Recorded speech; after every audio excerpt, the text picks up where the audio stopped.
நமஸ்தே குட்டீஸ், நம்மளோட குட்டி ஹிந்தி லேர்னர் சேனல்ல நம்ம இன்னைக்கு பார்க்க போறது பிரவீன் பூர்வாத் செகண்ட் பேப்பர்ல ஃபர்ஸ்ட் அண்ட் செகண்ட் எக்ஸசைஸ். அதுல என்ன क्वेश्चन அப்படின்னா, ज्ञान मार्गी शाखा की विशेषताओं पर प्रकाश डालते हुए संत कबीर का स्थान நிர்தாரித் கீஜியே. அதாவது ஞான்மார்கி ஷாக்காவோட சிறப்புகள் என்ன அப்படிங்கறத சொல்லிட்டு அதுல கபீர்தாஸோட பங்கு என்ன அப்படிங்கறத இதுல கேட்டிருக்காங்க. First Bhumika introduction. भक्ति काल की प्रमुख धाराओं में ஞானாஸ்ரீ शाखा का विशेष स्थान है. அதாவது பக்தி காலத்துல மிக சிறந்த ஒரு पगदिया करुदपड़ुறது ज्ञानाश्री शाखा. इसमें ज्ञान को ही भगवान तक पहुंचने का साधना माना गया. அதாவது இந்த பகுதியில அறிவு தான், அதாவது அறியாமை போக்கிட்டு அந்த அறிவு இருக்குல்லையா, அதுதான் கடவுளை அடையக்கூடிய ஒரு சாதனமா கருதுனாங்க. इस धारा पर नाथ सिद्ध परंपरा और बौद्ध सिद्ध का प्रभाव था. இந்த காலத்துல நாத சித்தம் அப்புறம் பௌத்த சித்தர்களோட தாக்கம் இருந்தது அப்படிங்கிறாங்க. அடுத்து ஞான்மார்கி ஷாக்காக்கு விசேஷத்துவம். ஞான்மார்கி ஷாக்காவோட சிறப்புகள். ஞான்மார்கி சந்த் கவி परमात्मा को माने का एक ही साधना ज्ञान मानते थे. அதாவது ஞான்மார்க் அதுல சந்த் கவி, சந்தனா அந்த முனிவர்கள், நல்ல கற்றறிந்த அறிஞர்கள், இவங்களோட அந்த பரம்பரை எதை ஒத்துக்கிட்டாங்க அப்படின்னா, அறிவு தான் கடவுளை அடையக்கூடிய ஒரு வழியா அவங்க கருதுனாங்க. இன்னே நிராகார் பிரம்ம உபாசனா, माया का वर्णन, बाहाडंबरों की निंदा, हठयोग, नामस्मरण और गुरु की महिमा प्रमुख रही. இதுல நிராகார் பிரம்மாக்கி உபாசனா, அதாவது உருவம் இல்லாத அந்த கடவுளை வழிபடுறது, மாயையோட வர்ணனை, அப்புறம் பாகாடம்பரம்னா ஒரு ஆடம்பரமா நம்ம வெளிப்படையா கடவுளை ஆடம்பரம் பண்ணிக்கிறது, அதை கண்டிக்கிறாங்க. ஹட்யோக் அப்படின்னா ஒரு தியானம், இந்த மாதிரி பயிற்சிகள். நாமஸ்மரணா கடவுளோட பெயரை சொல்லிட்டு இருக்குது. அவர் குருக்கி மகிமா பிரமுகரகி, இதெல்லாம் முக்கியமானதா இருந்தது அப்படிங்கிறாங்க. நிராகார் பிரம்மக்கி உபாசனா, நிராகார் அப்படின்னா உருவம் இல்லாத கடவுளின் வழிபாடு. ஏ சந்த் பகவான்கோ நிராகார் மான்தே. இவங்க இந்த அறிஞர்கள் என்னன்னா கடவுளை உருவம் இல்லாதவங்க அப்படின்னு சொல்றாங்க. அவதார்வாத ஒரு மூர்த்தி பூஜா கா விரோத கர்த்தே தே. இவங்க அவதாரம், இவங்க அந்த கடவுளோட அவதாரம் அந்த மாதிரிலாம் சொல்றாங்க இல்லையா, அதுக்கும் அப்புறம் மூர்த்தி வழிபாடு இதுக்கும் இதையும் கண்டனம் பண்றாங்க, அதாவது எதிர்க்கிறாங்க. उनके अनुसार सच्चे ज्ञान से ही भगवान की प्राप्ति संभव है. அது இவங்களோட என்னப்படி ஒரு உண்மையான நல்ல ஒரு ஞானம், அறிவு தான் கடவுளை, அதனாலதான் கடவுளை அடைய முடியும் அப்படின்னு சொல்றாங்க. மாயா கா வர்ணன், மாயை அப்படிங்கறதோட வர்ணனை. சன்சார் கி மாயா சே பரா மான்தே தே. அந்த உலகமே மாயையால நிறைந்திருக்கு அப்படிங்கிறாங்க.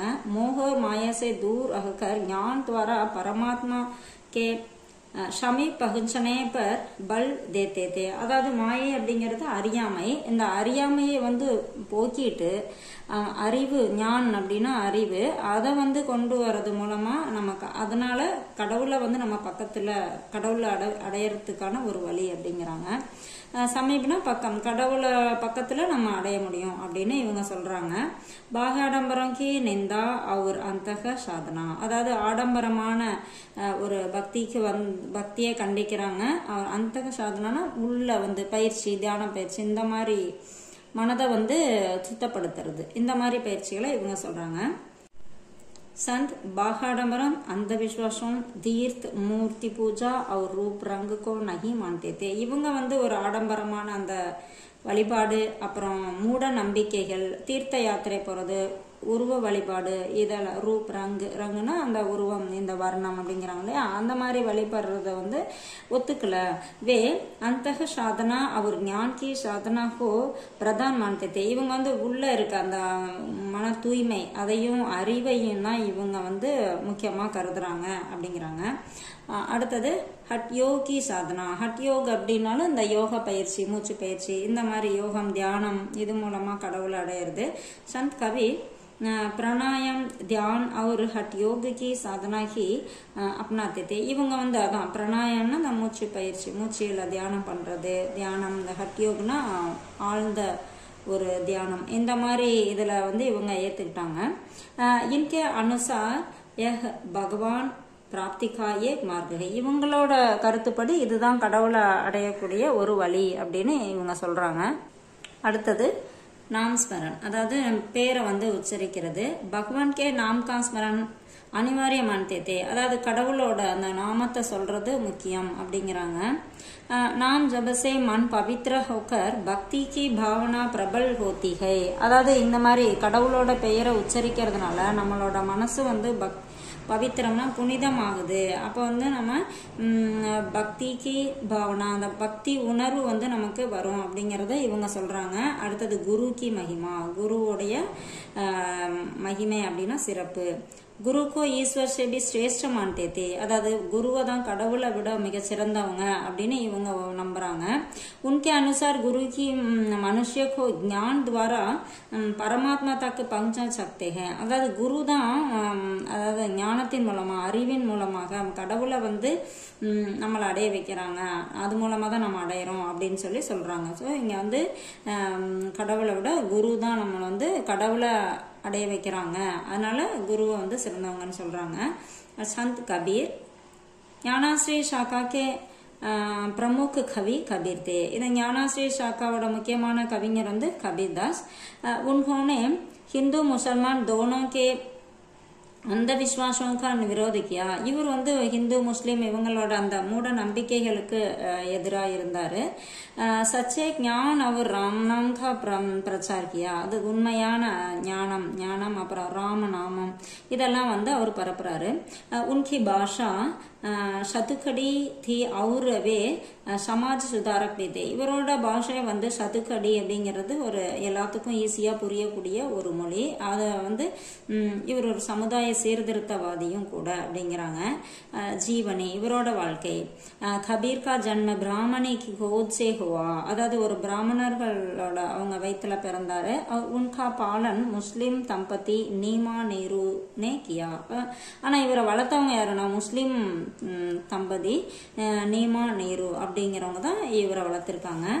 வே நிரக்ஷர் தே பர் ஆத்மானுபவஷே மகான் பனே. இவர் வந்து படிப்பறிவு இல்லாதவர், இருந்தாலும் ஒரு ஆத்மா அனுபவம் மூலமா, அந்த கடவுள் அனுபவம் மூலமா இவர் வந்து நிறைய விஷயங்களை கத்துட்டு பெரிய மகான் ஆயிட்டாரு.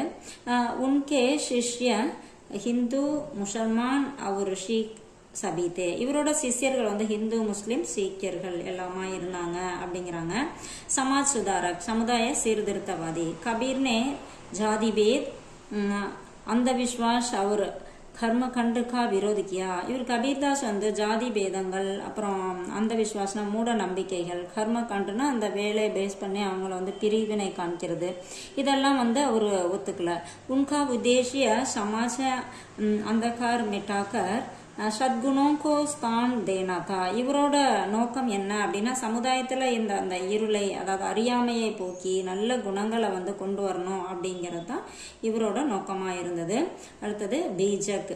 கபீர் கி வாணி ஷாக்கி ஷபத் அவர் ரமைனி மே மில்திகை. இவரோட கருத்துக்கள்லாம் எதுலலாம் இருந்தது அப்படின்னா ஷாக்கி ஷபத் அவர் ரமைனி இதுலலாம் வந்து இருக்கு அவரோட கருத்துக்கள், அவர் சொல்லியிருக்க விஷயம் அப்படிங்கிறாங்க. இன்கம் சங்கலன் பீஜக் அகலாத்துகை, இதோட தொகுப்பு தான் வந்து பீஜக் அப்படின்னு சொல்லி சொல்றாங்க. எஹி உன்கி பிரமுக ரச்சனாகை, இதுதான் அவரோட மிகச்சிறந்த படைப்பு அப்படின்னு சொல்றாங்க. निष्कर्ष முடிவுரை. संत कबीर ஞானாஸ்ரீ ஷாக்கா கே பிரமுக கவி, அவர் சமாஜ் சுதாரக் தே. அதாவது கபீர்தாஸ் வந்து ஞானாஸ்ரீ ஷாக்காவோட மிக முக்கியமான கவிஞர், அப்புறம் சமுதாய சீர்திருத்தவாதியாகவும் இருந்திருக்காரு. உன்ஹோனே நிர்பீக் வாணி அவர் சச்சே ஞான் துவாரா பக்தி சாகித்யக்கோ நயி திஷாதி. இவர் வந்து ஒரு பயமில்லாத ஒரு அவர் சொல்ற விஷயம், அப்புறம் நல்ல அறிவு, இது மூலமா பக்தி சாகித்யக்கும் நயி திசாத்தி, இது மூலமாக பக்தி இலக்கியத்துக்கு வந்து ஒரு முக்கியமான வழியை காமிச்சது அப்படின்னு சொல்கிறாங்க. இது கொஞ்சம் ஷார்ட் பண்ணி கொடுத்துருக்கேன். உங்களுக்கு ரொம்ப யூஸ்ஃபுல்லாக இருக்கும்னு நினைக்கிறேன். தேங்க்யூ.